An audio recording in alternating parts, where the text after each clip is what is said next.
Saying no and firing clients is one of the most important things that you can do as a freelancer.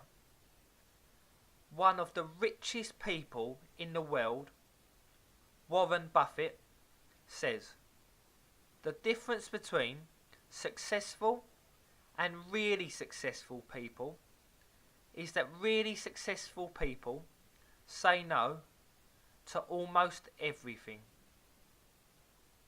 Freelancing is no different.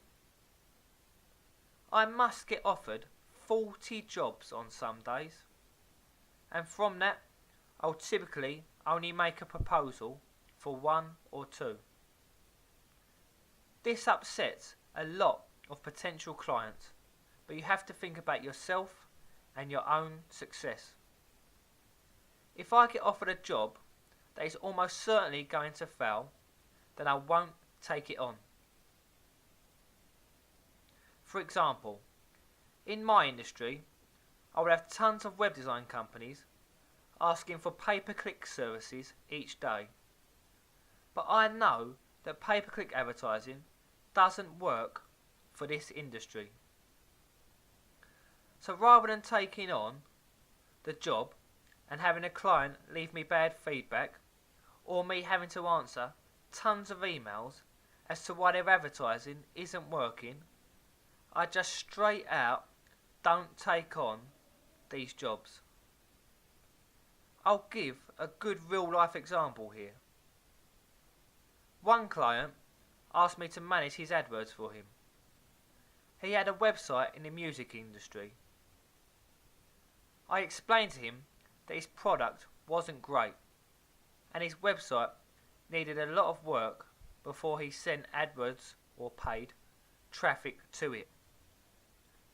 I told him that I wouldn't take on the work, but he should make improvements to his website before he hired another freelancer.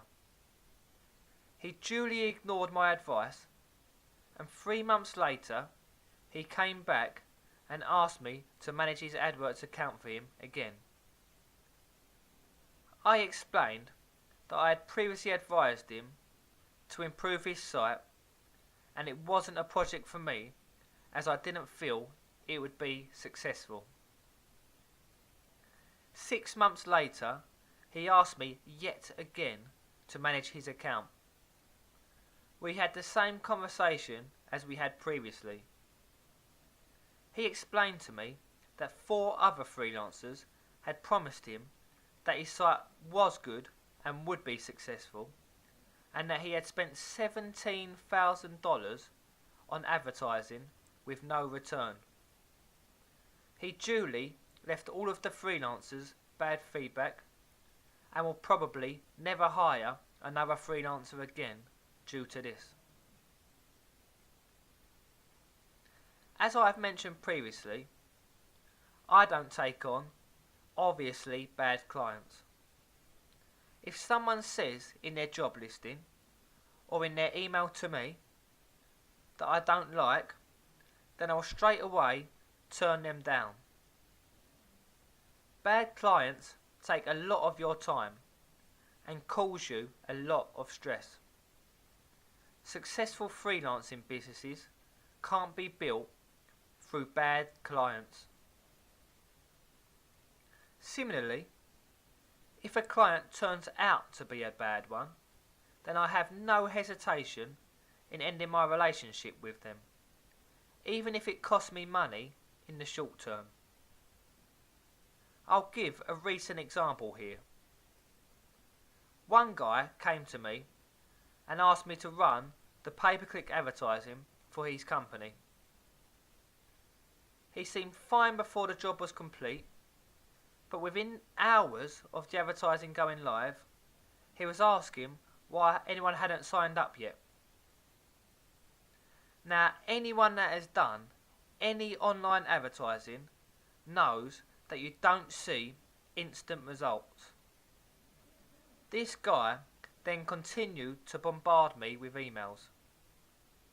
His budget was tiny and the cost per click in the industry was high.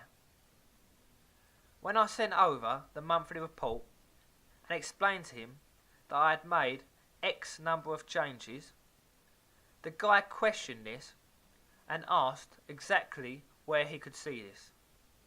Now, I've never had that distinct lack of trust before, and explained that in the change history within AdWords, you can track exactly what work I had done. He then went on to explain that he had made some changes to the account that day. It was at this point that I had to say to the client that the relationship was not working and he would be best off managing the account himself. I told him not to worry about paying my monthly management fee and to end our relationship there and then. Successful freelancers do not have time for bad clients, so you have to get rid of them as soon as you can. Finally, you want to say no if you have too much work scheduled in. If you have someone you can outsource to, then great.